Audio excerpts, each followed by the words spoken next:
Ahora sí, les comparto la pantalla.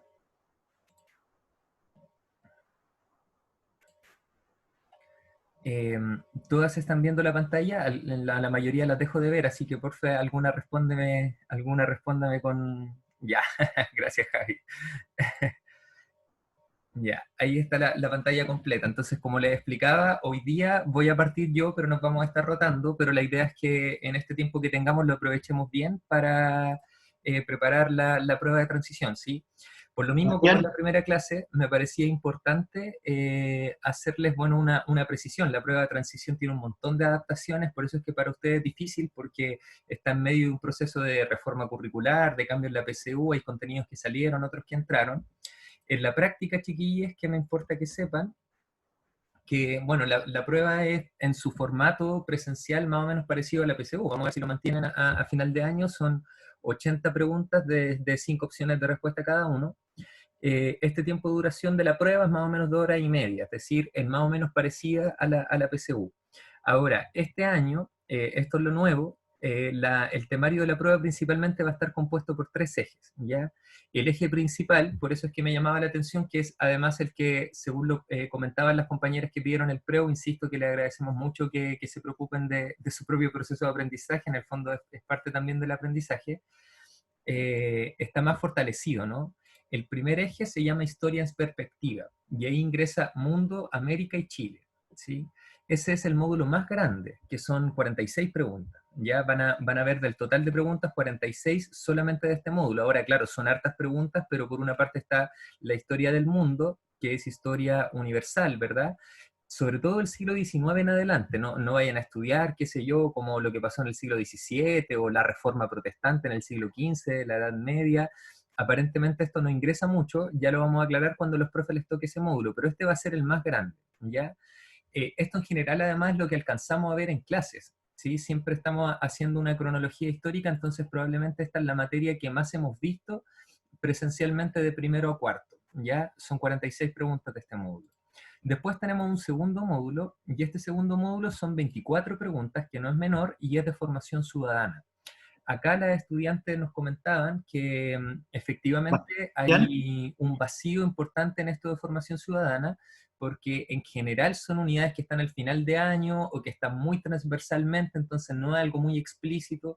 Por ejemplo, las que han tenido clases con los diferentes profes saben que hemos hablado de derechos humanos, saben que hemos hablado de política, de visión del Estado, de los poderes del Estado, de cuál es el rol del Estado o no, pero en general de manera transversal, nunca de manera específica. En general hemos dicho poco esto, ya vamos a hacer ahora una unidad de formación ciudadana, en general como están al final, y las tomas y los paros hacen que nunca lleguemos a esa unidad final y al final queda ahí dando vueltas.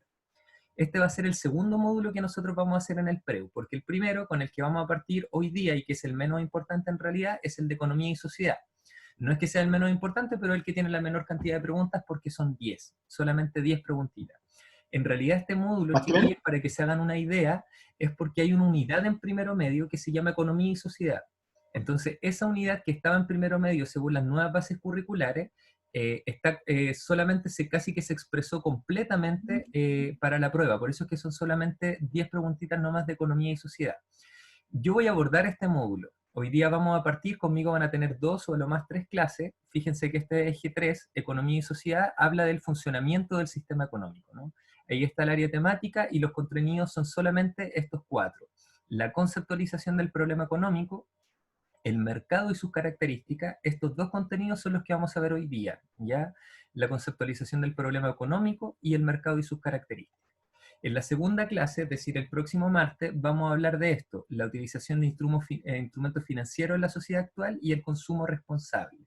Y después espero, conmigo van a tener también una tercera clase de economía, pero esta clase de economía, si bien no aparece acá descrita como exactamente, lo que vamos a hacer va a ser como una mini historia económica de Chile y del mundo. Es decir, me interesa que todos los conceptos que acá vamos a conversar, después sean ustedes capaces de aplicarlo al análisis de la historia, porque eso al final es lo importante.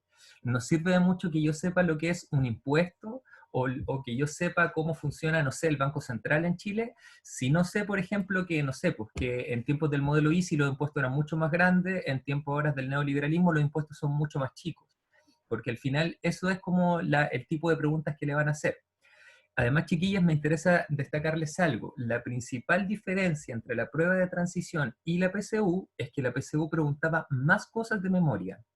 Supuestamente la prueba de transición va a preguntar menos cosas de memoria, va a estar centrado en habilidades, ¿sí? Es decir, analizar gráficos, eh, analizar texto, analizar fuente de historia,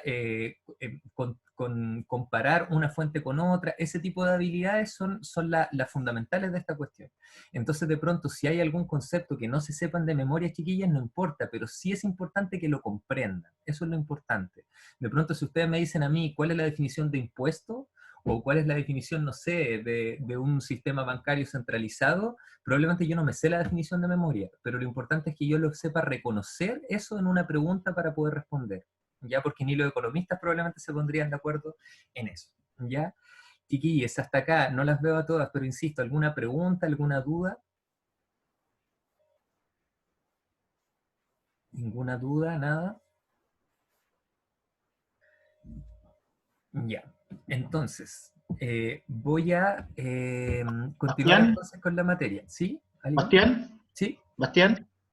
No, solamente hacerte referencia a que las estudiantes están colocando preguntas o algunas situaciones en relación a lo que estás viendo, para que si puedes tener abierto el chat, a lo mejor las puedas responder también.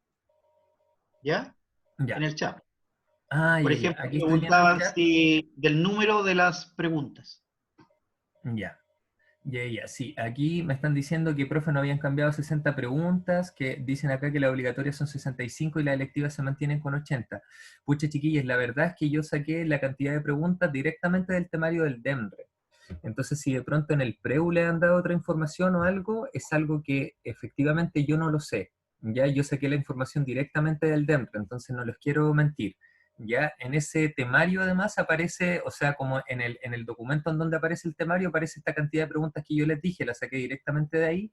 La verdad es que desconozco porque no lo decía el temario, quizás voy a tener que revisar bien otros documentos, pero hay muy poquito todavía en que hablan de preguntas obligatorias y electivas. La verdad es que, chiquilla, eso no lo tengo claro, así que lo voy a averiguar y sin falta la próxima clase, el próximo martes, que también van a estar conmigo, se la respondo. Ya voy a intentar averiguar eso porque, chiquillos, la verdad es que a nosotros el ministerio no nos ha dado ninguna información, entonces nosotros sabemos prácticamente lo mismo que ustedes y probablemente menos. Lo que sí sabemos es el temario, eso sí sabemos. Pero hemos visto algunas preguntas, por ejemplo, que han sacado y la verdad es que no veo mucha diferencia con la PSU tampoco, entonces todo esto está por venir. Por eso es que es importante que igual tengamos esta instancia de semanalmente juntarnos los días martes, porque si en la medida en que se actualicen las informaciones, se las vamos contando directamente para que no haya ningún tipo de error, ¿ya? Así que espero haber podido responder ahí algunas cositas que me estaban preguntando. Ya, chiquillos, entonces nos vamos con esta clase. Aclararles también inicialmente para esta clase qué es lo importante de esto. Pucha, hoy día, solamente hoy día vamos a ver harta información, hartos conceptos, o quizás no tanto, no lo sé, pero solamente vamos a emparejar la cancha, ¿ya? La idea es que todos manejemos los mismos conceptos, ojalá de aquí al otro martes. Puede ser que el otro martes no lleguen las mismas y qué sé yo, pero al menos tener esta primera clase inicial de aclarar cuáles son los conceptos básicos para estudiar la economía. Una vez que ya lo aclaremos, la segunda y la tercera clase lo vamos a aplicar, tanto a la economía actual con los instrumentos financieros. Por ejemplo, parte de las cosas que les van a querer preguntar es, no sé, incluso cuál es la diferencia entre una tarjeta de débito y una tarjeta de crédito, cuál es la funcionalidad de la cuenta RUT y por qué usamos la cuenta RUT y no otras cosas.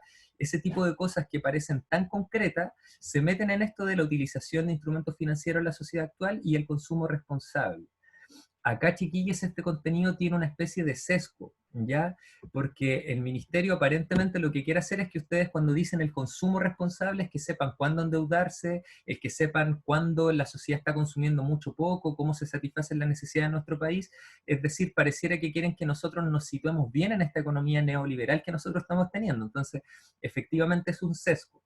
Por eso es que me parece importante que en la tercera clase que tengamos y revisemos una historia, una mini historia económica comparativa de Chile, ahí vamos a poder ver que en el fondo la economía también es una decisión política y ahí ustedes podrán ver qué cosas les favorecen más y qué cosas les favorecen menos, siempre tomando en cuenta algo: la economía, independiente de la decisión que tenemos, siempre va a tener problemas, ¿ya? No hay ninguna economía perfecta en el mundo, ninguna, de ninguna línea política ni nada. Ya, sin querer hablar demasiado, partimos. pero quería preguntarles por estas dos cositas, solamente para saber qué es lo qué tanto cachan. ¿Alguien podría saber o definir inicialmente qué es la economía o qué es el mercado? Que son conceptos que escuchamos todos los días. ¿Alguien, alguien? Buena, buena. ¿Me van a dejar hablando solo? ¿Alguien tiene una idea de qué es lo que es economía o qué es el mercado o lo que no es? No sé. Yo estuve en una clase de economía así como mucho tiempo y era algo Ya. así como cómo se administraban los recursos de un país, algo así, o la riqueza, según Excelente, las necesidades que tenía el país. Eso, excelente, excelente. Es una muy buena definición. No la veo, pero supongo que es la Marianne por la voz. sí. Ya, sí. Es una muy buena definición. Vamos a partir de ahí. ¿Cuál es la base de toda economía, chiquille? La base de toda economía es esto. Se basa en satisfacer necesidades. ¿Sí? Entonces, básicamente hoy día, por ejemplo, el gran problema económico de Chile es cómo satisfacer todas las necesidades de la población, a sabiendas de que en cuarentena tenemos muchas necesidades que antes no teníamos. Entonces hoy día la economía se empieza a transformar. Por eso es que, por ejemplo, no sé si saben, pero los políticos en Chile hoy día están en pleno acuerdo nacional, por ejemplo, por intentar, no sé, que el Estado se haga más presente, dándole un ingreso familiar de emergencia a la gente más grande. Chuta, como tenemos necesidades diferentes, el rol del Estado cambió. Eso está en la base de la economía. En función de las necesidades vamos intentando cambiar los lineamientos que nosotros vamos llegando. Ahora, tenemos un problema, eso sí, las necesidades, y de eso parte la definición de la economía, las necesidades en general son ilimitadas. ¿Ya? Todas las necesidades que nosotros podamos imaginar son necesidades económicas. Y acá quiero hacer una distinción. Uno podría decir, pucha, ¿qué necesito yo para vivir? Respirar, comer. Sí, obvio, todos necesitamos eso. Pero de pronto, por ejemplo, hoy día pareciera ser que es necesidad tener un computador para tener clases online, es necesidad tener internet. Y esta necesidad se crea ahora porque hace 40 años atrás no era una necesidad. El hecho de que antes no existiera o el hecho de que nosotros podamos vivir sin internet, eso no quiere decir que no sea una necesidad en términos económicos. ¿Ya? ¿Qué haces? Eh, ¿Alguien tiene el micrófono abierto? Parece que es el Mario. No, no, no es el Mario. Así que para que tenga cuidado. Ya. Entonces, así como tenemos necesidades, siempre también los países tienen... A ver, vamos a salirnos aquí un poquito porque hay...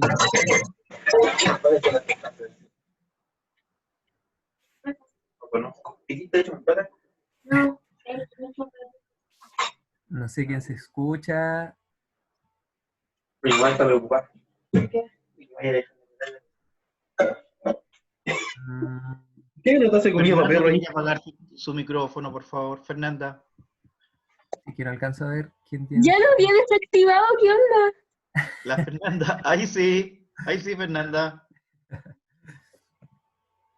Ya. Ahí estamos entonces. Entonces, bueno, les decía, chiquillos, necesidades siempre ilimitadas, pero los recursos son limitados. Tenemos necesidades infinitas, pero tenemos recursos finitos.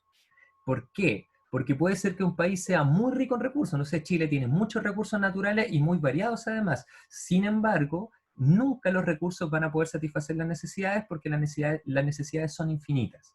¿Ya? Entonces, como los recursos son limitados, ¿qué es lo que empieza a pasar? Que hay escasez. Tarde o temprano la economía, por muchos recursos que nosotros tengamos, vamos a tener algunos aspectos que están mejor cubiertos y otros aspectos que no están tan cubiertos. A eso lo denominamos escasez, que es un problema típico de la economía, la escasez. Y cuando hay escasez, ciertamente nos estamos enfrentando al problema económico.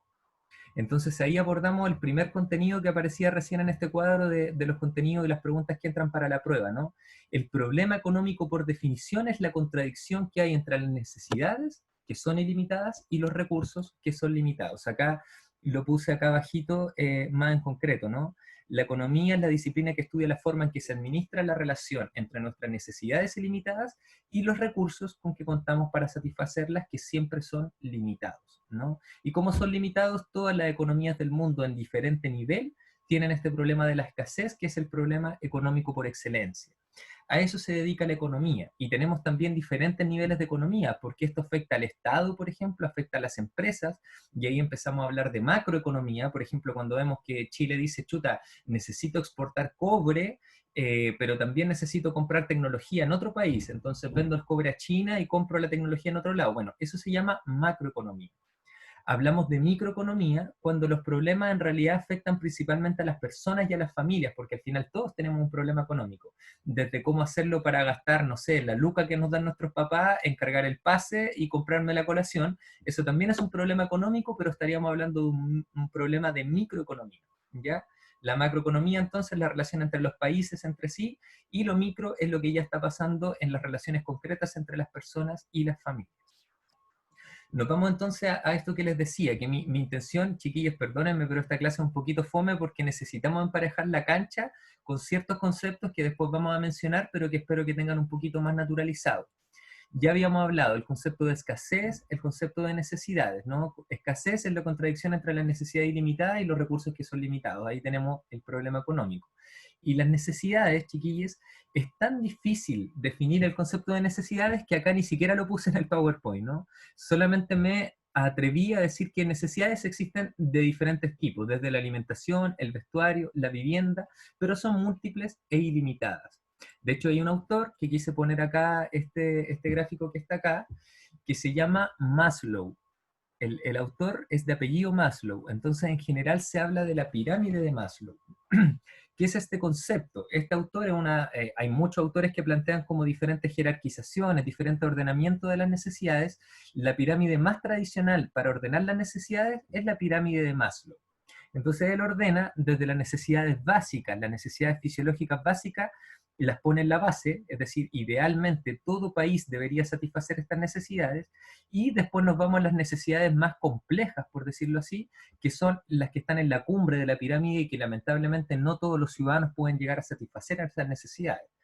Maslow dice que la necesidad que está en la punta de la pirámide, que no es necesariamente la más importante, sino la más difícil quizás de conseguir, o la última que deberíamos poner en nuestra prioridad, es la necesidad de autorrealización, ¿no? Ya cuando me siento bien conmigo mismo, tengo una salud mental establecida, ¿no?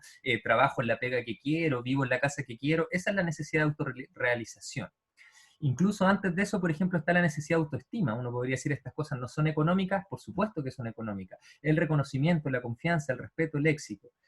En la base de la pirámide, en cambio, están las necesidades fisiológicas: alimentación, mantenimiento de la salud, respiración, descanso, sexo, dice Maslow. ¿Por qué el sexo? Porque finalmente es una necesidad que ha sido transversal para toda la sociedad, no el sexo en sí mismo, sino que la capacidad de reproducirnos. Pero ¿por qué no? El sexo también es una necesidad.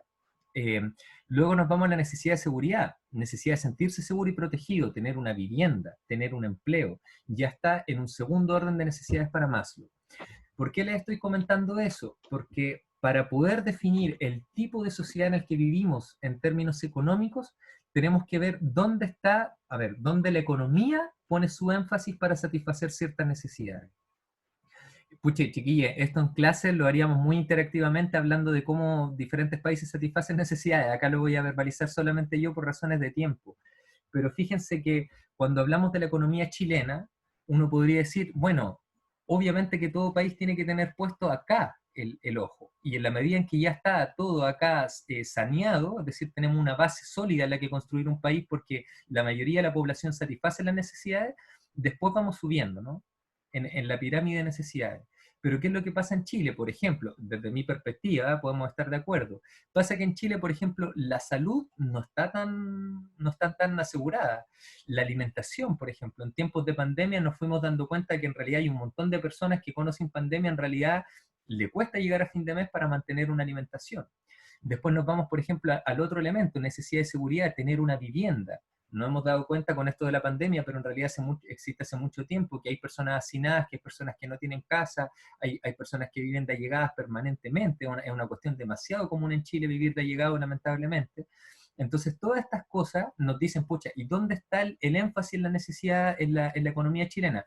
Pareciera que no acá, pareciera que está un poquito más arriba, ¿no?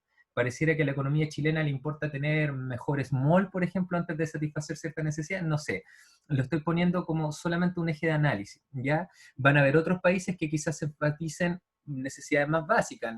Voy a poner un ejemplo absurdo, ¿no? Pero, por ejemplo, Cuba tienen salud garantizada, tienen educación garantizada, pero chuta, ellos no pueden ir a un mall. Cuando uno va al transporte público, no tienen un metro con la tecnología que tenemos nosotros, no tienen una micro, no tienen las carreteras todas pavimentadas, ¿no? Es otro sistema económico.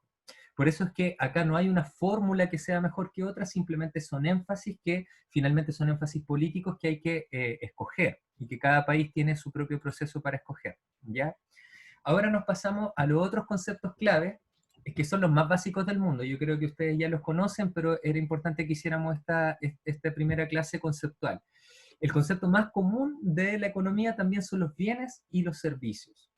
Voy a intentar ser súper breve. Ambos conceptos, tanto el de bien como servicio, permiten satisfacer ciertas necesidades económicas, ¿no? Tanto los bienes como los servicios. Ambos también tienen un valor económico. El bien tiene un valor económico, el servicio también. La diferencia, chiquillos, para que si lo preguntan en alguna cosita de la PSU, en alguna pregunta quiero decir, si es que van a preguntar algo, la diferencia fundamental es que los bienes son objetos tangibles. Lo puse acá. Objetos tangibles. Vale decir, se pueden tocar. Un celular es un bien. Una casa es un bien. En cambio, los servicios no se pueden tocar. Y en ese sentido se refiere a las prestaciones humanas que permiten satisfacer necesidades económicas de otros. Eso es un servicio, son intangibles. Una prestación humana, no sé cómo decirlo, porque me cuesta definirlo sin ocupar la palabra de servicio, pero por ejemplo, hacer clases, en mi caso es un servicio. Yo le estoy haciendo clases, nadie me está obligando, pero a mí me están pagando el sueldo. Entonces, como a mí me están pagando el sueldo, yo estoy ofreciendo un servicio. Esto no es tangible, ¿cierto? Nadie podría decir, oh, qué bacán, el profe Basti hizo esta clase y acá podemos ver los resultados y está una pila de bienes concretos. No, no, no. Yo estoy ofreciendo un servicio. Los doctores ofrecen un servicio, los abogados ofrecen un servicio, los contadores, etcétera, etcétera, etcétera. Eso es un servicio. Un bien, como ya decíamos, es un objeto tangible. ¿Ya? Voy a avanzar en la última diapositiva y voy a volver al chat para poder ver sus preguntas, ¿ya? Y acá, o sea, no es la última diapositiva, voy a ver las preguntas y vamos a volver sobre las otras diapositivas. Y también otro de los conceptos que quizás son más complejos, el de bien y servicio a mí me parece muy simple de entender. Viene algo concreto, servicio no es tangible. Los factores productivos es un concepto un poco más complejo. ¿A qué le llamamos factores? Son aquellos recursos que se utilizan en la producción de bienes y servicios.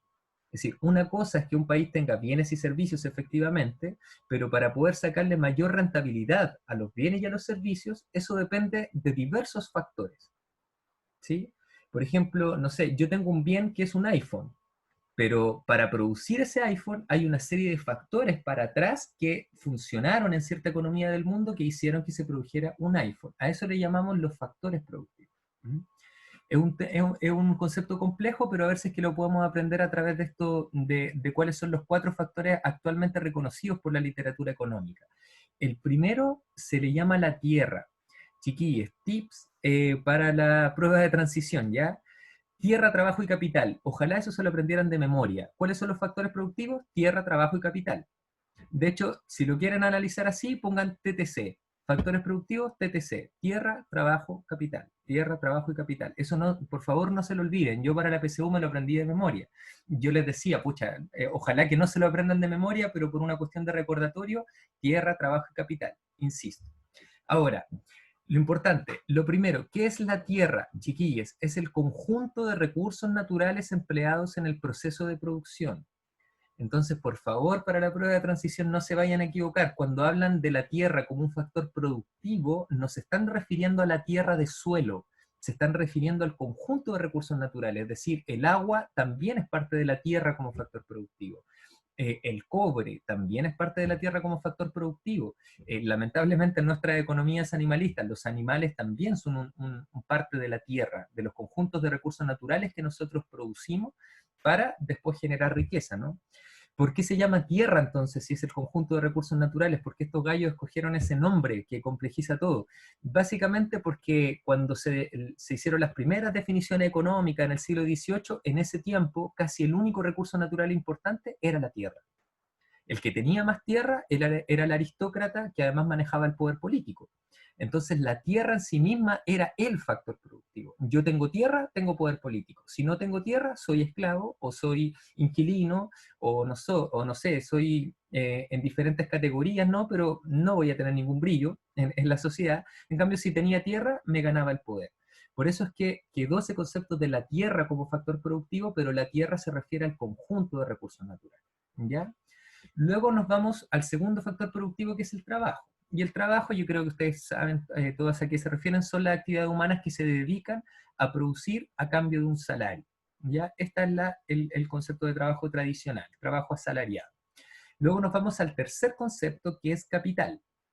Este quizás es el más complejo de todos, ¿ya? ¿Por qué? Pucha, no sé, por ejemplo, Marx, que es como uno de los principales filósofos, el padre del comunismo y todo ese rollo, pero más allá de su ideología política, lo que les quería decir es que Marx, por ejemplo, escribió 4 tomos de un libro que se llama El Capital, y que son 4 tomos gigantescos de solo economía para intentar definir este concepto. Entonces, no es tan fácil.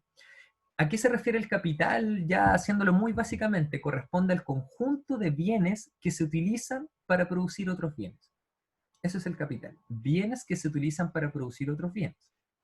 En clase siempre pongo el ejemplo fome ya a estas alturas del carro de sopaipilla o lo que sea, pero en el fondo, ¿qué necesito yo para vender sopaipilla? Necesito un carro, eso es mi capital. Necesito la masa, es mi capital. Necesito ketchup, mostaza, también es mi capital. Pero sobre todo necesito saber hacer las sopaipillas. Entonces, ese capital que a mí me permite, por ejemplo, manejar el carro de sopaipilla o manejar una industria, a eso se le llama capital cultural. Por ejemplo, no sé, en mi caso, perdón que ponga un ejemplo como un poquito, siempre se me ocurren ejemplos malos, pero supongamos uno dice, chuta, no sé, ¿qué pasa con Piñera? Porque uno lo escucha hablar y pareciera que, bueno, no es el hombre más docto del planeta, ¿no? Pero él sí tiene mucho capital cultural porque supo manejar sus empresas. Entonces, él a lo mejor no tiene un capital cultural lingüístico para ser un gran orador, por ejemplo, pero sí tiene un gran capital cultural para saber manejar su empresa. Yo, por ejemplo, me siento una persona muy inteligente que sabe hablar muy bien y sin embargo a mí me ponen a manejar una empresa y no tengo idea. Entonces yo no tengo el capital cultural que tiene Piñera y por ende Piñera es tan importante y yo no.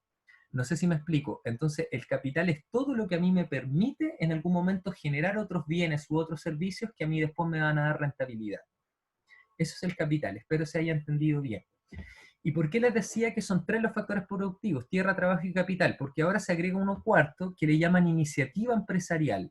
Para mí esto es equivalente a capital cultural, entonces da un poco lo mismo, pero a esta altura, en esta economía tan capitalista que tenemos, es tan importante tener iniciativa empresarial para que la economía funcione bien, que finalmente lo consideraron como un cuarto factor productivo en sí misma, la iniciativa empresarial. Yo prefiero que recuerden tierra, trabajo y capital, y si quieren incluir iniciativa empresarial, bacán, pero la iniciativa empresarial en realidad es parte del capital cultural. Voy a salirme de acá para ver si es que hay preguntas y continuamos con la última parte del Power, ¿ya?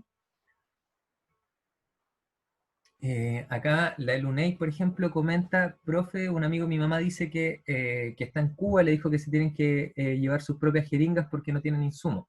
Claro, efectivamente, por eso yo le decía que acá hay ciertas cosas que son interesantes de conversar, porque en Cuba, claro, los insumos faltan probablemente como también en Venezuela.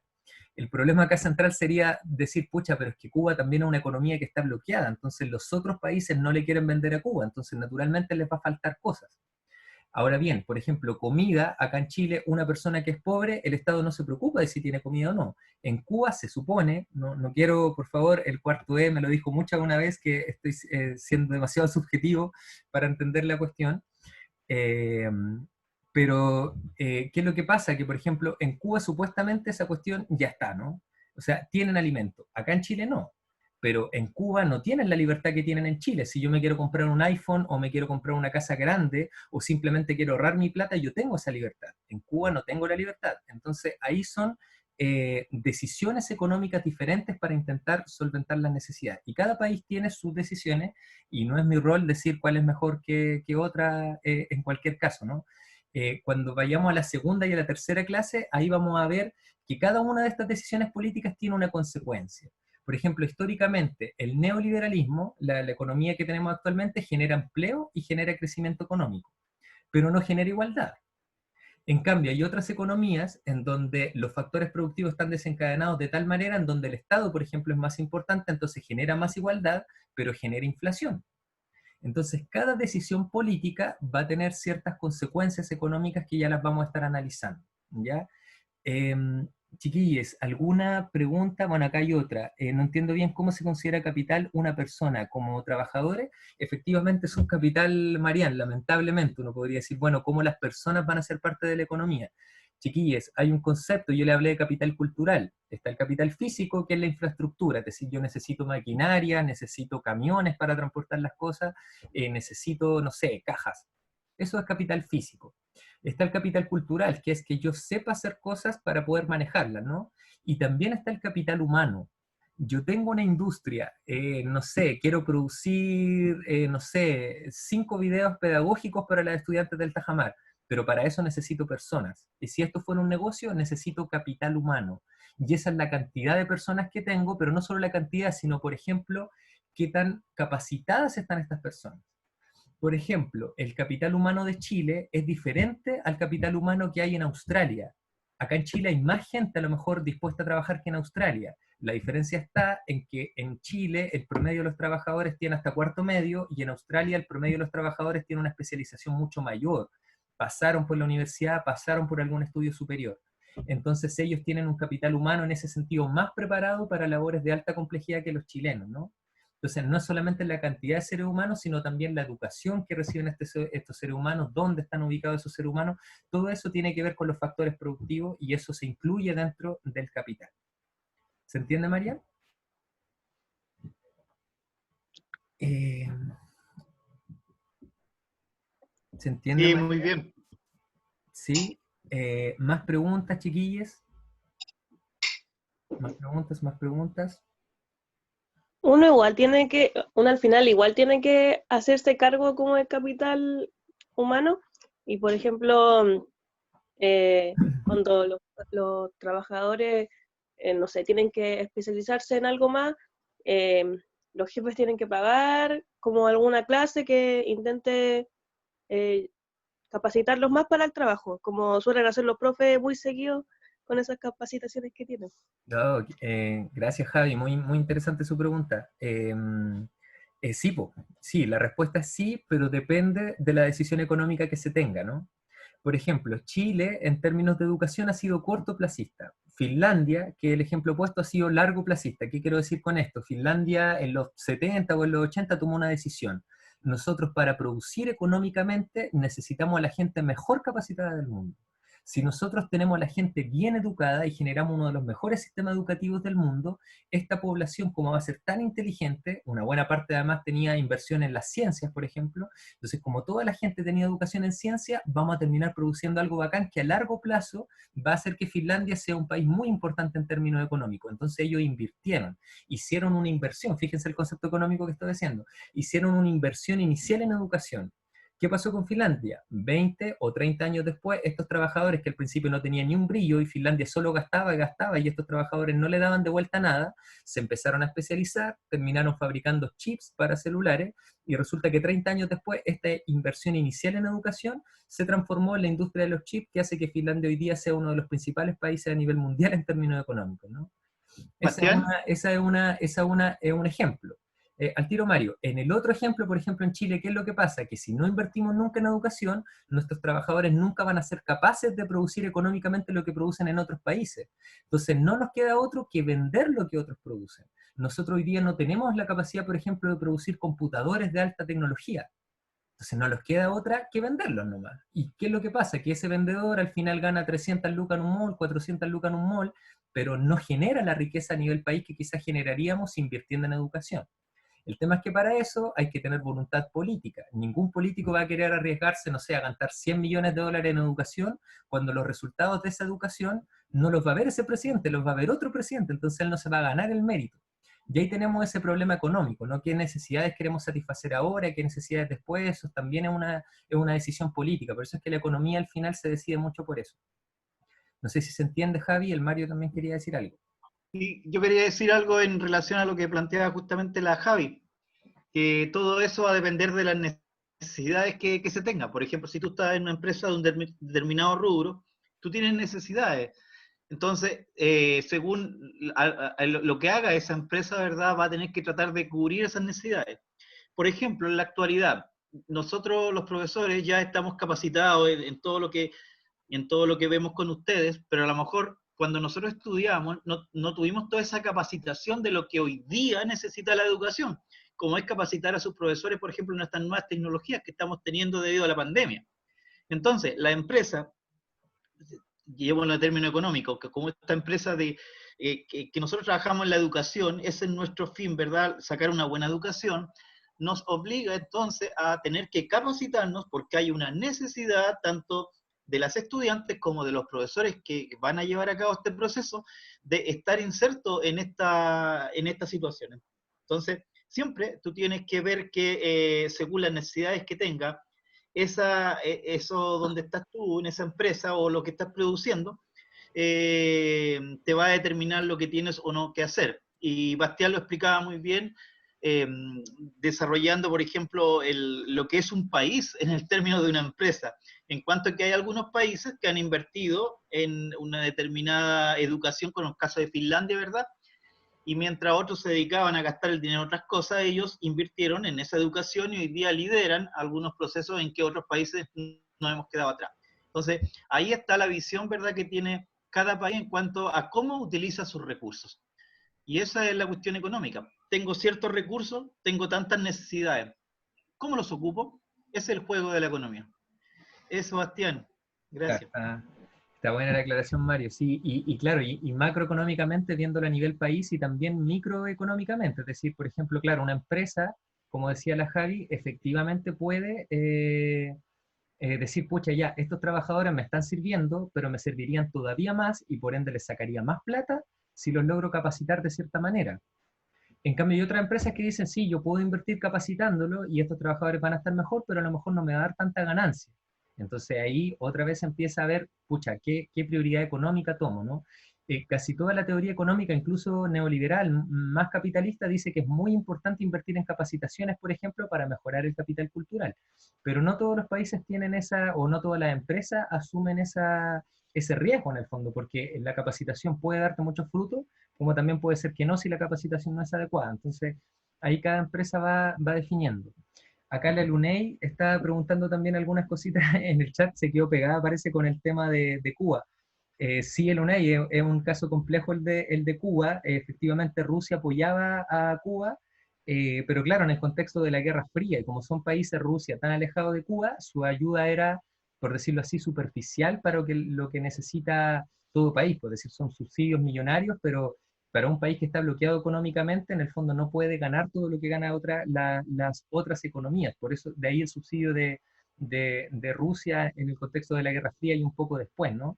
Eh, claro, y efectivamente cuando llega el gobierno de Obama, Cuba se abre a la posibilidad como de negociar con el capitalismo, pero otra vez con Donald Trump eso quedó en letra muerta, entonces ahí está otra vez Cuba aislada, pero ojo, no es el ejemplo ni que yo quiero seguir, es un ejemplo súper difícil de seguir en el mundo porque es particular de Cuba, ¿no?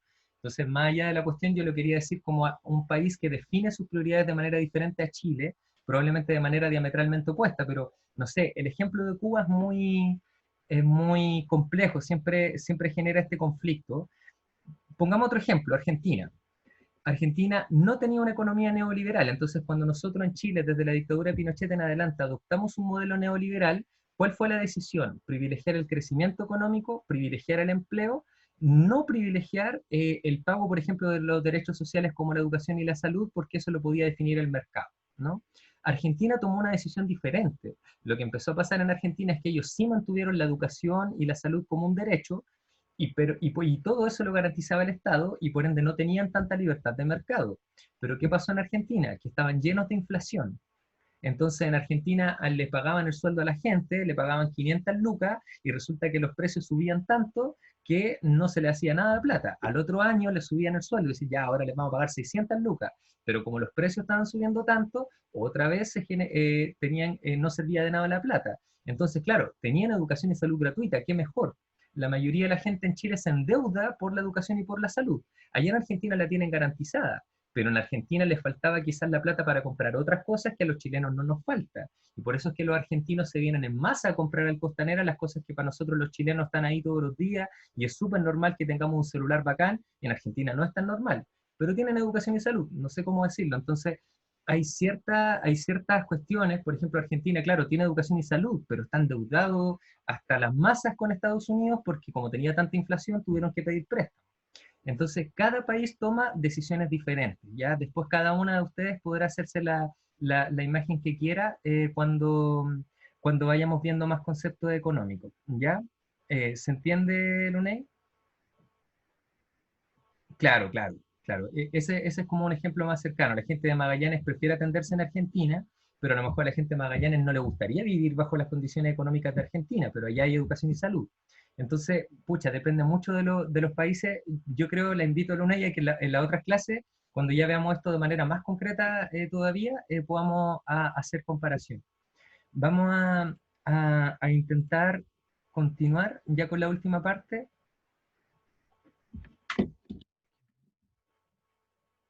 Ya, íbamos acá, ¿cierto? Íbamos acá. Entonces, estábamos hablando de los factores productivos, tierra, trabajo y capital, insisto. Chiquillas, no sé, me imagino que les parece bien, pero la próxima clase vamos a partir con algunas preguntas, ya tipo PSU, porque no tenemos preguntas tipo prueba de transición, pero con algunas preguntas tipo PSU que las revisemos en conjunto para poner en práctica estos conceptos que hasta ahora son muy abstractos. Créanme que la segunda y la tercera clase van a poder decir, ah, ya, sí, ahora me hace sentido todos estos conceptos que estamos viendo ahora. Acá hay una gráfica, yo después les puedo mandar este Power también, en donde están como todos los factores y cómo se relacionan entre sí. Nos pasamos ya casi a los últimos conceptos. Este es el primero, agentes y relaciones económicas. Esto es fácil, casi que me lo voy a saltar porque ustedes saben cuáles son los agentes económicos. ¿A qué les llamamos agentes? Habíamos dicho, factores son todas las cosas que me permiten producir algo, ¿sí? Cuando hablamos de agentes económicos, estamos diciendo cuáles son las cosas que están entre medio de estos factores, ¿no? Quiénes son los que reciben los bienes y servicios y quiénes son los que producen finalmente también estos bienes y servicios que dependen de los factores, ¿no? Y acá tenemos los típicos agentes. El primer agente es la familia, ¿no? Que también se les llama las economías domésticas. Las familias son el agente económico principal. Por dos razones principales. En primer lugar, porque las familias gastan, ¿no? Como buena parte de la familia recibe un sueldo, esta gente tiene que pagar por eso. Entonces un agente económico compra cosas y además buena parte de las familias también produce cosas porque trabaja, ¿sí? Entonces trabajan, producen, pero consumen. Son una parte importante del movimiento económico permanente. Y además, esto también lo vamos a ver en otra clase que me parece muy importante, a pesar de que no aparece en el temario, pero sí estoy seguro que va a aparecer en la prueba porque es muy importante, es que además las familias tienen que pagar impuestos al Estado.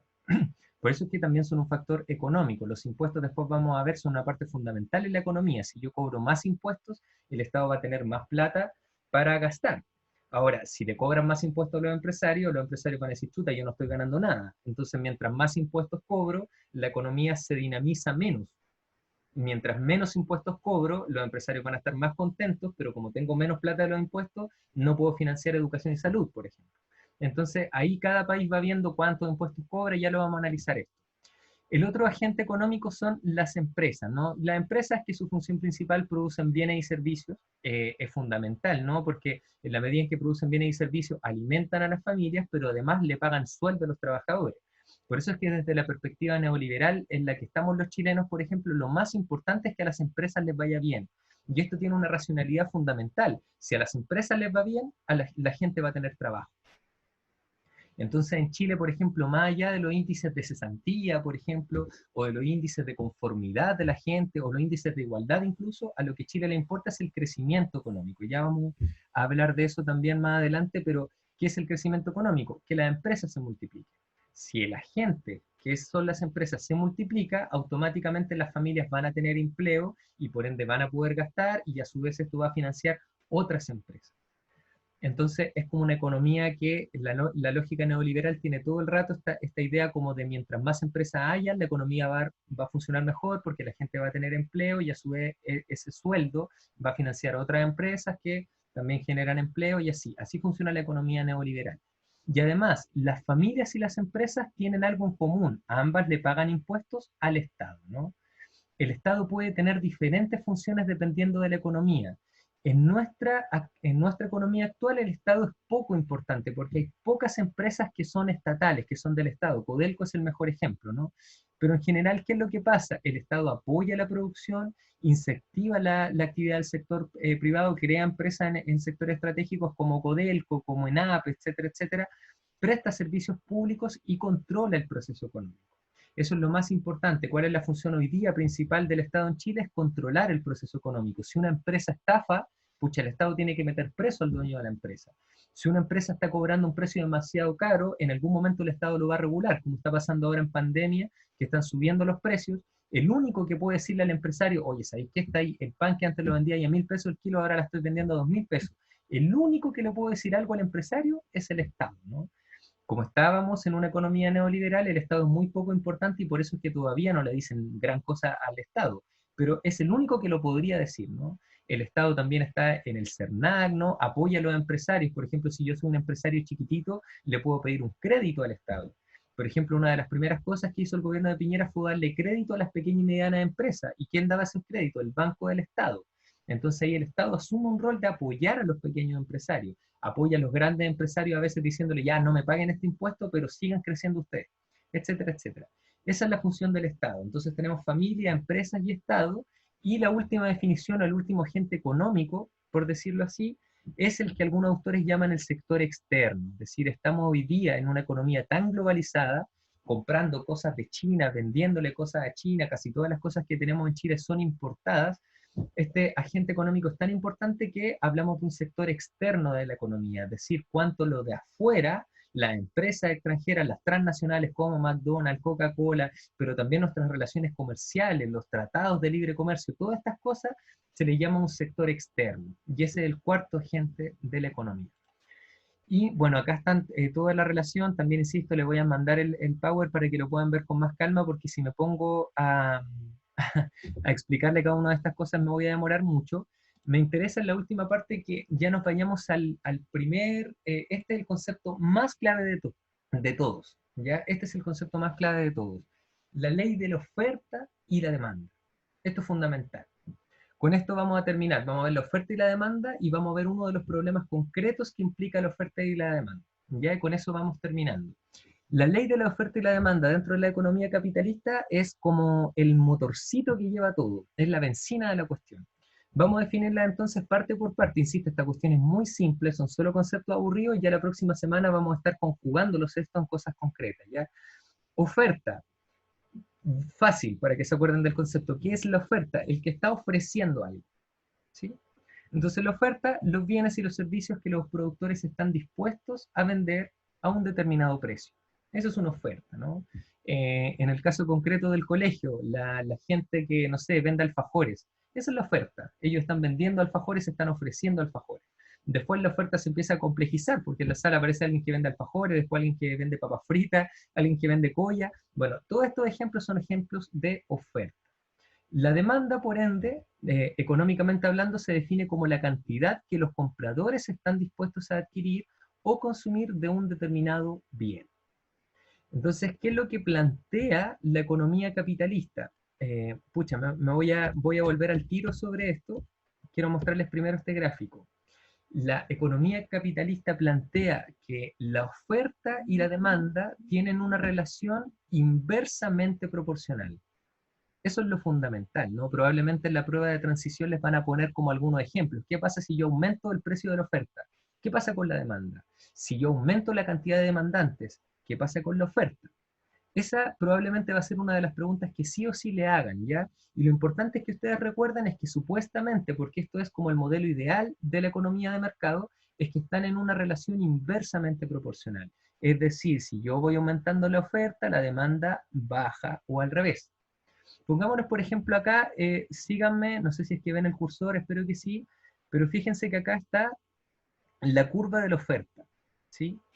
Entonces, ¿qué empieza a pasar con la oferta? Si yo empiezo a aumentar la cantidad de productos que empiezo a vender, como mientras más productos yo ofrezco, en algún momento la demanda, el precio al que adquieren los productos empieza a disminuir, ¿no? Entonces están todo el rato en una cuestión inversamente proporcional. Vamos a partir con ejemplos más concretos. Supongamos que yo estoy vendiendo alfajores, ¿sí? Yo tengo una oferta de alfajor y mi precio de oferta para la de alfajor son 300 pesos. Con 300 pesos me va a comprar determinada gente. Tengo 300 pesos, esa es mi oferta inicial, me va a comprar determinada gente. No sé si me ven en el video, ¿no? Si yo bajo el precio de la oferta y bajo los alfajores a 100 pesos, automáticamente la demanda de alfajores probablemente va a aumentar, ¿no? Eso es todo. Si yo subo el precio de los alfajores, es decir, estoy subiendo el precio de la oferta y por ende ahora los alfajores que antes vendía a 300 los voy a vender a 600, automáticamente la demanda va a bajar. ¿Mm? Así de simple. Esta cuestión de oferta y demanda se sopesa así. Es la ley ideal del mercado, ¿no? Luego vamos a ver qué pasa con esta ley en la realidad, pero esta es la ley del mercado. Y para los liberales clásicos, los que están detrás de la economía capitalista, que es la economía que plantea la prueba de transición que tenemos que entender, porque es la economía que tenemos hoy día, me parece bien, supuestamente la ley de oferta y la demanda debería regularse sola. Si yo un precio de la oferta, ¿no?, lo estoy vendiendo muy caro, nadie me va a querer comprar. Entonces, como tengo una demanda cero en un precio muy caro, tengo que bajar el precio de la oferta. Si empiezo a bajar el precio de la oferta, en algún momento la demanda empieza a aumentar, ¿no? Porque está barato. Entonces, obviamente que va a haber más gente que lo voy a comprar.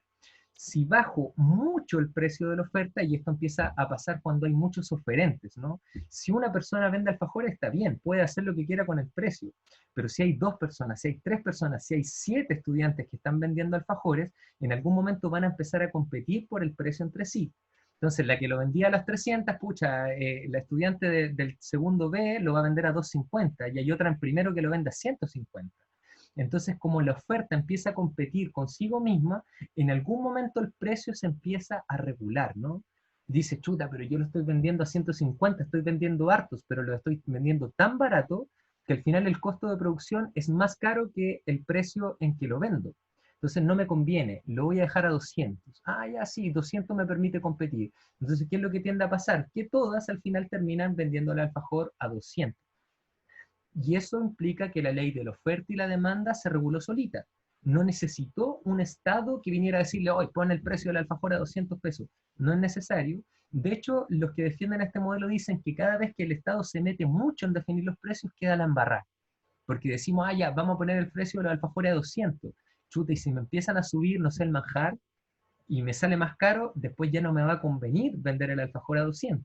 Entonces, para no irme a quiebra, simplemente voy a dejar de producir. Y eso es lo que pasa mucho en economías comunistas, por ejemplo, refiriéndome un poco a lo que decía la Luney, que es lo que empieza a pasar en Cuba, por ejemplo.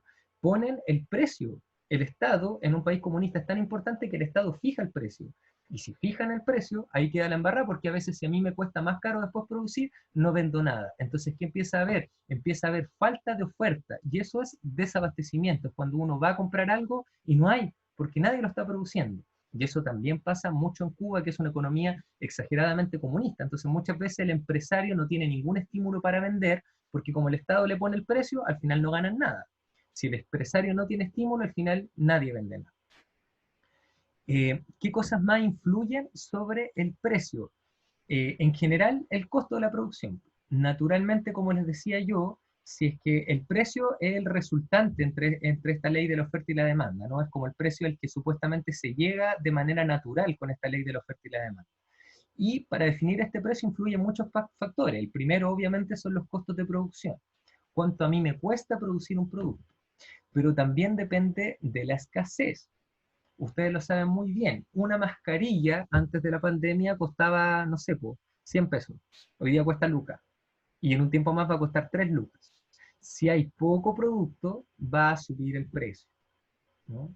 Y eso también es parte de la ley de la oferta y la demanda, porque en el fondo que haya poco producto quiere decir que es escasa la oferta. Y si es escasa la oferta, el precio de la demanda, o sea, es decir, lo que está dispuesta la gente a pagar por ese producto, empieza a aumentar, ¿no? También, Profe, ¿puedo decir algo, por favor? adelante. Que el tema de que el Estado no se pueda, por ejemplo, en la Constitución dice que el Estado no puede entrar a regular los precios.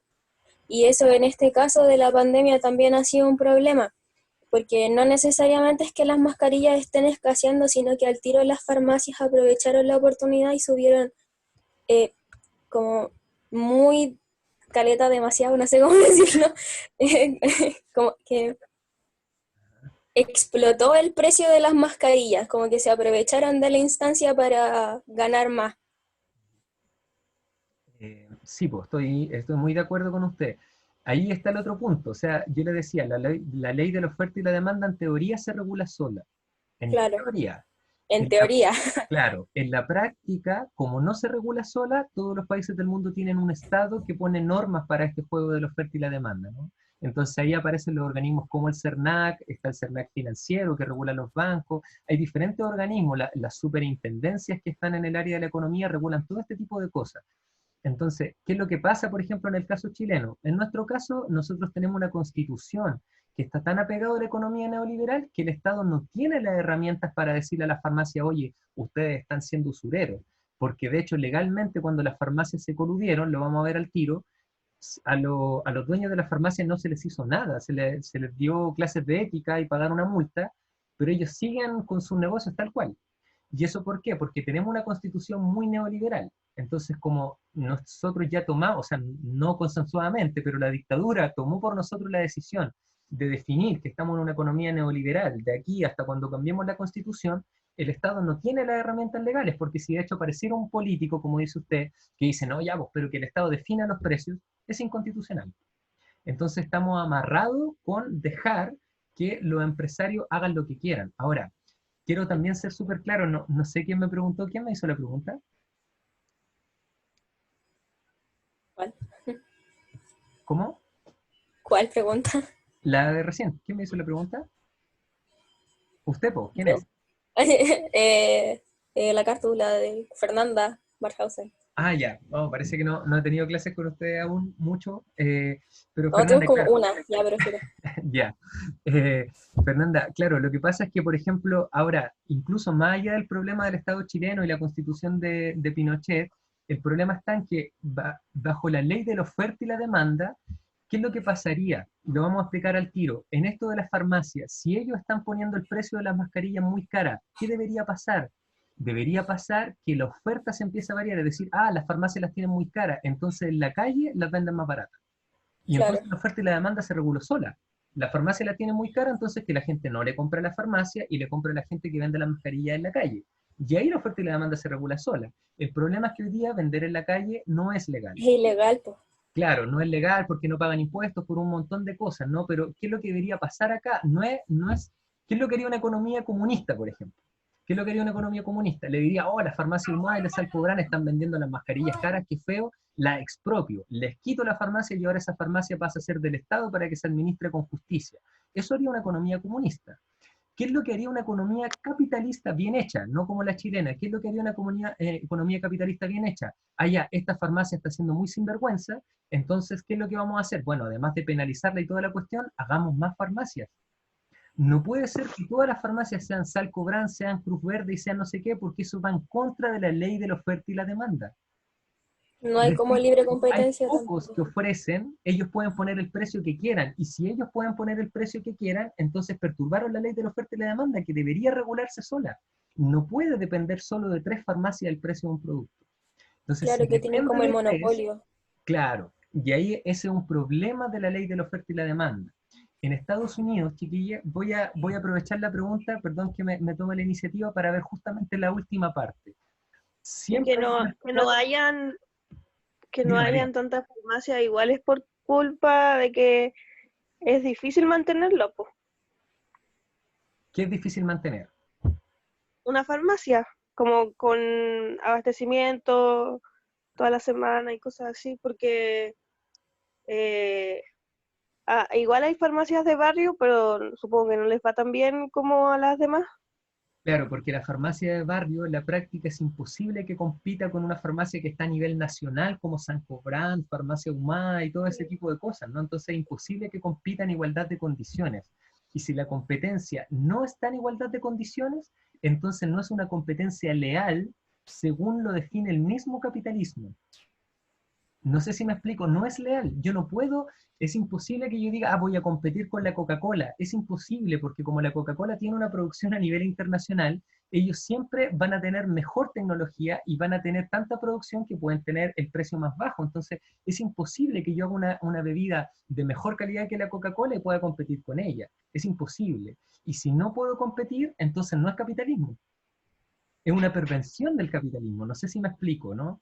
Entonces, ahí hay un problema. Por ejemplo, en Estados Unidos, cada vez que existe una ley que se llama la ley de antitrust, que es algo así como la ley en contra de los monopolios, como en contra de la colusión. Entonces, ¿qué es lo que pasa ahí en Estados Unidos? Si alguien descubre lo que hicieron las farmacias en Chile, estarían todos presos.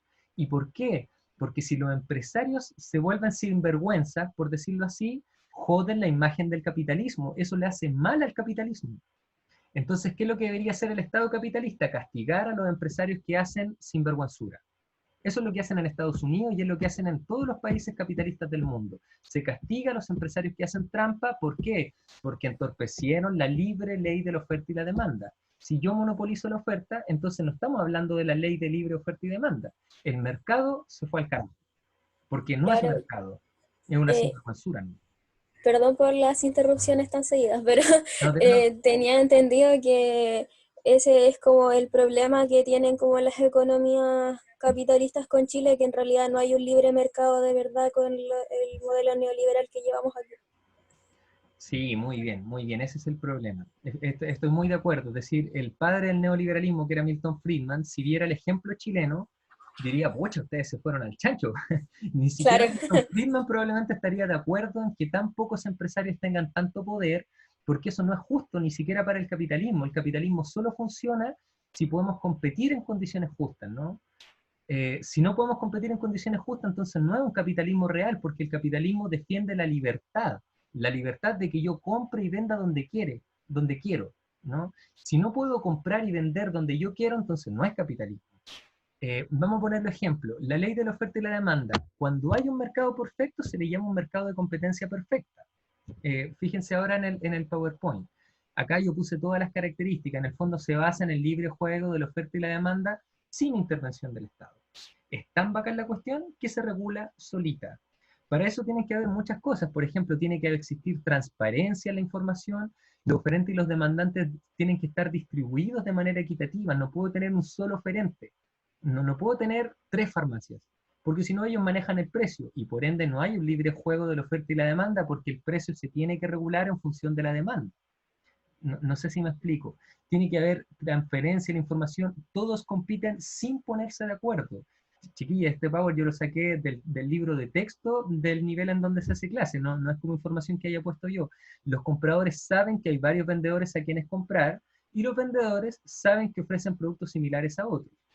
Entonces, eso es una competencia perfecta, donde hay variedad de opciones, entonces el consumidor puede tener variedad para comprar y también el vendedor tiene variedad de público al que le pueden vender. ¿Qué es lo que pasa cuando no hay un mercado de competencia perfecta? Se llama un mercado de competencia imperfecta y los más comunes son 2. En primer lugar, los monopolios y en segundo lugar, los oligopolios. Los monopolios es cuando una sola persona o empresa produce el bien o servicio determinado. No sé, un monopolio, por decirlo así, es un servicio un poco raro, pero por ejemplo, el Metro de Santiago es un servicio, no es un bien. Uno cada vez que paga la tarjeta VIP es evidente, ¿no? Esto podría parecer una pregunta alternativa. Yo no me compro el metro, yo solamente compro el servicio de viajar en el tren del metro, ¿no? Pero por ejemplo, el metro podríamos decir que es un monopolio. Aunque existen otros medios de transporte, si yo quiero andar en metro, solo puedo meterme a la empresa que se llama Metro de Santiago. Eso es un monopolio. Por el eso, una monopolio vez se que el llama así metro, por eso. si cobra 800 pesos, la gente no le queda otra que pagarlo, aunque esté todo lleno del tren y esté todo así como lleno de gente, todos saturados, pegados a la puerta. Como es un monopolio, pagamos el precio igual. Y eso es un mercado de competencia imperfecta, es un problema del mercado. No es gracias al capitalismo eso, al revés, es lamentablemente, en contra de los principios del capitalismo, tenemos monopolios. Y así como existe el monopolio en donde solo una persona o empresa maneja la oferta, también están los oligopolios. La palabra oligo, para que ojalá no lo olviden, significa pocos, algo así. Entonces, cuando hablamos de oligopolios, es que pocas personas o pocas empresas tienen el manejo del mercado, el manejo de la oferta, ¿no? Y como son pocos, se pueden poner de acuerdo entre ellos y así fijar los precios.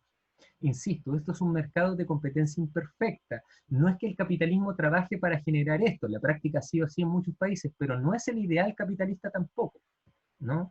En realidad es una perturbación del capitalismo lo que tenemos, y sobre todo en ejemplos como los chilenos. El ejemplo es la colusión, ¿no? Por ejemplo, acá tenemos algunos ejemplos. Si nosotros estuviéramos en una economía capitalista real, la riqueza no debería estar tan concentrada. Perdón la imagen pixeleada, pero no sabía si es que más chica se iba a ver bien, ¿no? Pero por ejemplo, acá tenemos el grupo Luxich, que en septiembre del 2015, fíjense esa fortuna, ni siquiera la puedo decir numéricamente hablando, ¿no? Acá tenemos, a ver, miles, millones, acá tenemos 700 millones, acá tenemos 44 billones de pesos. Eso es lo que factura el grupo Luxich, que es dueño de la CCU, de Canal 13, pucha, de tantas cosas que en realidad ahora lo podríamos, nos pondríamos desquiciados si empezamos a averiguar cuántas empresas tiene Luxich. Entonces, acá en Chile no solamente hay un problema de que un empresario maneje, no sé, una farmacia. El problema es que el dueño de la farmacia también es dueño de las gasolineras, es dueño de los medios de comunicación, es dueño de las forestales en el sur de Chile, es dueño de las mineras en el norte. Un solo empresario, Luxich. Tenemos el grupo Mate, tenemos el grupo Yarur, es lo mismo. Entonces, cuando un solo grupo empresarial es dueño no solamente de todos los servicios de una rama, por decir las farmacias, sino que además es dueño de casi todos los demás servicios. Entonces, por ejemplo, no sé si se acuerdan cuando estaba esto de la colusión del confort, los principales grupos económicos se coludieron, y uno podría decir, ah, ya, entonces no voy a comprar más confort Elite, voy a comprar el confort Scott, que es el del perrito, ¿no? Porque ese Scott no estaba coludido, pero uno igual lo compraba al supermercado, y el supermercado, el dueño, era el que se había coludido con el confort Elite. Y uno podría decir, chuta, ya filo, entonces no voy a comprar al supermercado, voy a ir a la feria. Pero resulta que el caballero de la feria, que vende el confort, también se lo compró a la bodega de Luxich, ¿no? A la bodega mayorista, qué sé yo, pero lo fue a comprar ahí igual. Entonces, por ejemplo, hoy día nosotros como demandantes, como parte de la demanda, ni siquiera podemos escoger una oferta diferente entre diferentes productos, porque al final son todos dueños de lo mismo. O sea, los mismos son dueños de todo, quiero decir.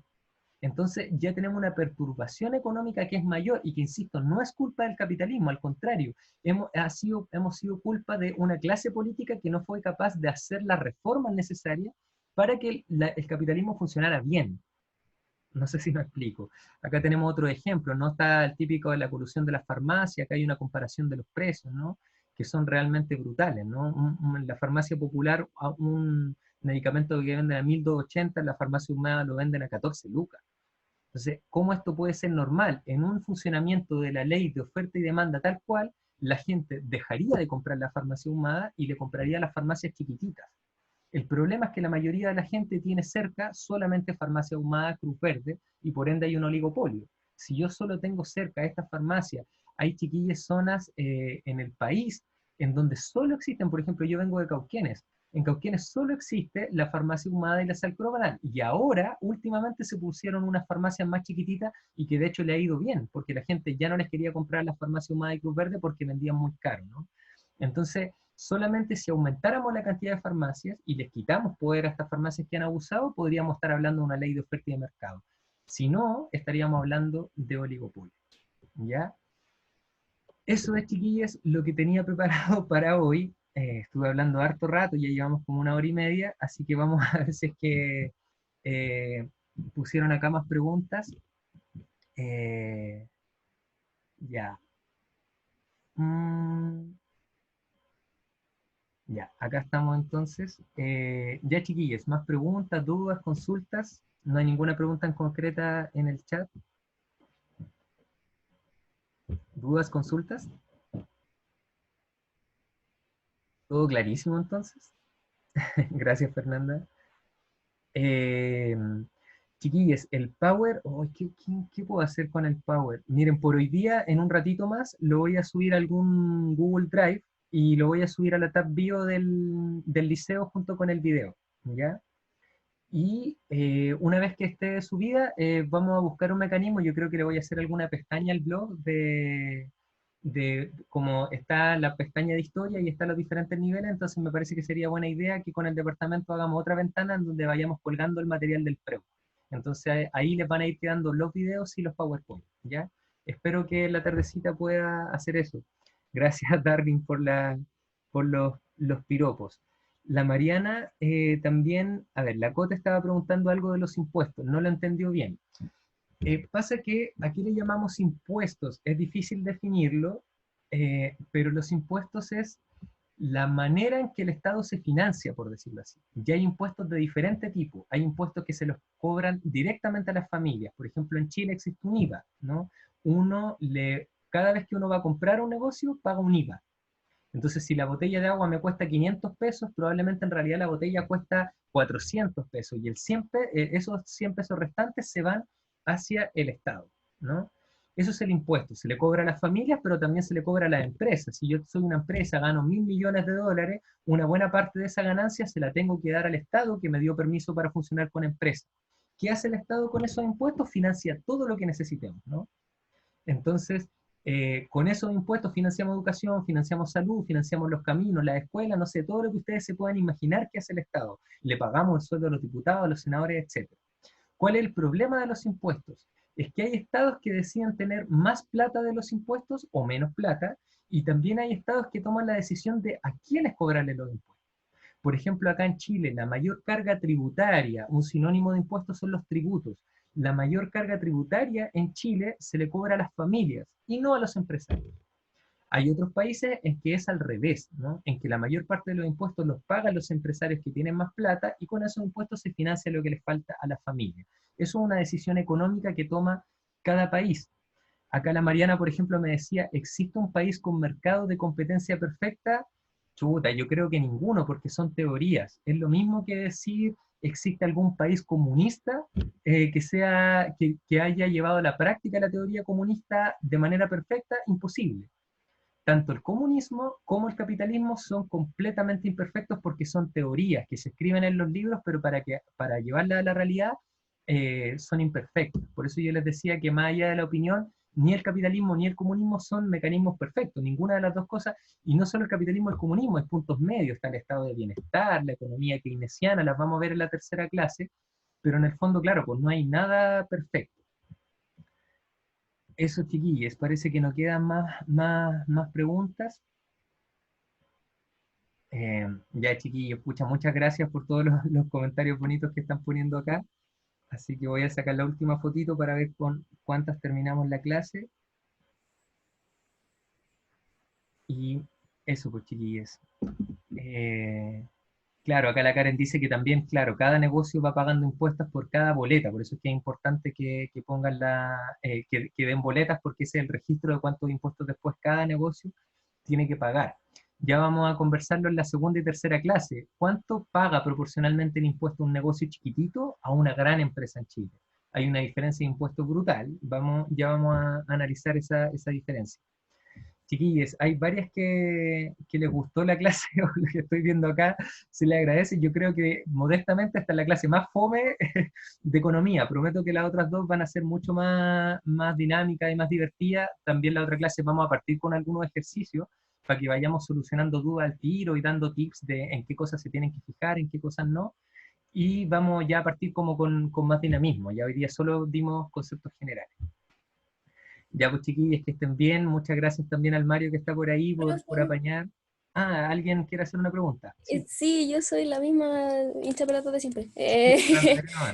Es que tengo como en realidad es más una propuesta, porque, por ejemplo, a mí me cuesta mucho ordenar como como mi estudio para la PTU con los temarios que dio el DEMRE, porque siento que es como tanta información que no sé cómo condensarla para poder organizarme.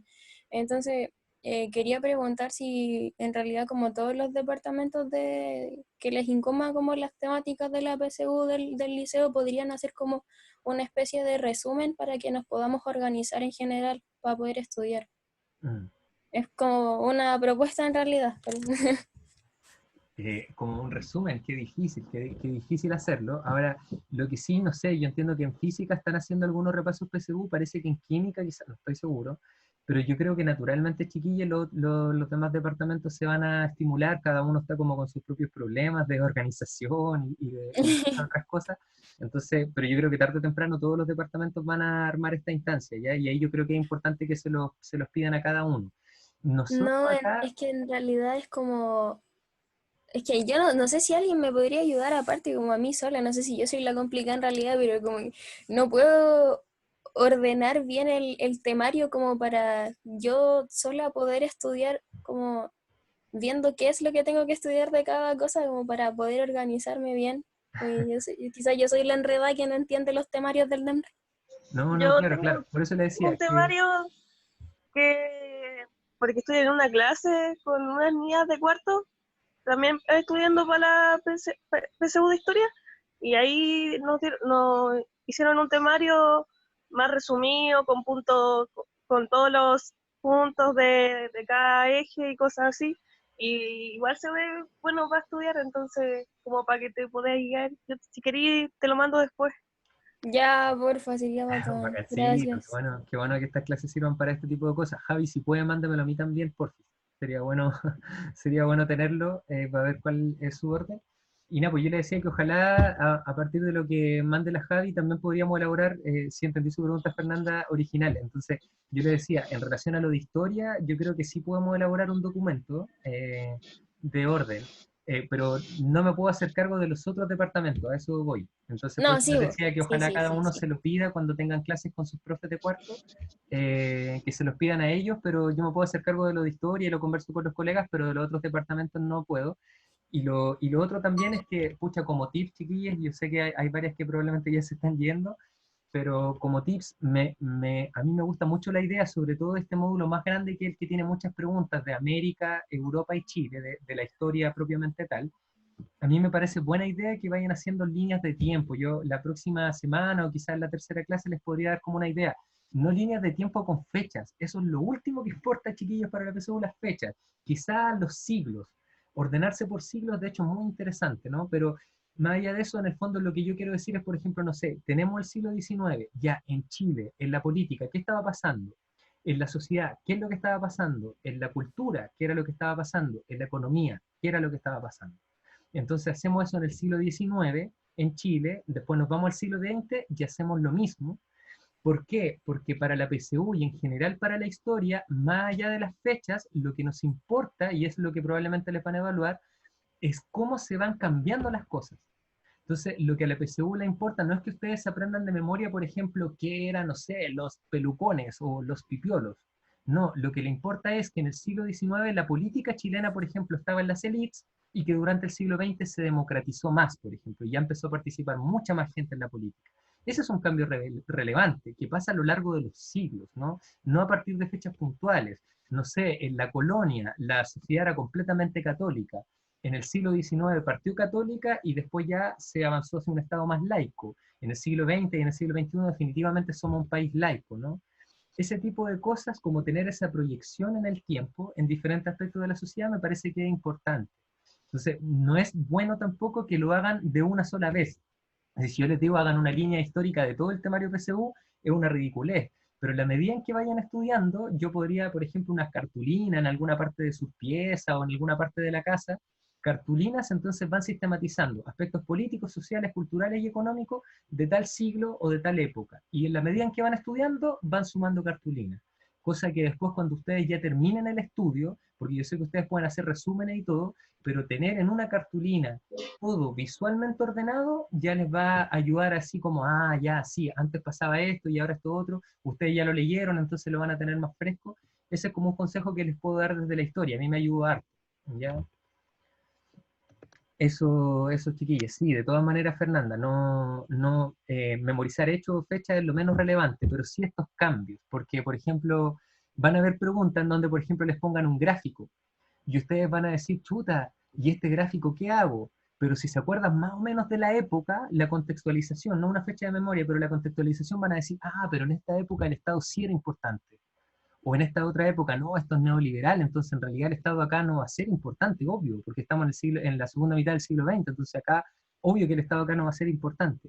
Y por ese tipo de cosas ustedes pueden sacar la comprensión histórica, ¿no? Si comprenden la cuestión en perspectiva y no fechas puntuales, porque si se aprenden fechas puntuales da lo mismo, lo importante es que se aprenda la cuestión en trayectoria, ¿ya? Eso pues, chiquillas, que estén muy bien. Nos vemos el otro martes. Chiquilla, todo esto. Nosotros vamos a estar todos los martes a las 11:30 haciendo la clase del PREU, pero las clases de cuartos de la materia que ustedes actualmente están viendo de cuarto también se mantienen en pie. Las vamos a hacer probablemente cada 2 semanas en la medida en que vayamos subiendo material nuevo al blog. Entonces, por ejemplo, esta semana me parece que es el día viernes la clase de los cuartos. Entonces, todos los martes fijos sí o sí vamos a tener clases del PREU, pero además los viernes, cada 2 semanas, vamos a tener clases de historia común, por decirlo así, ¿ya?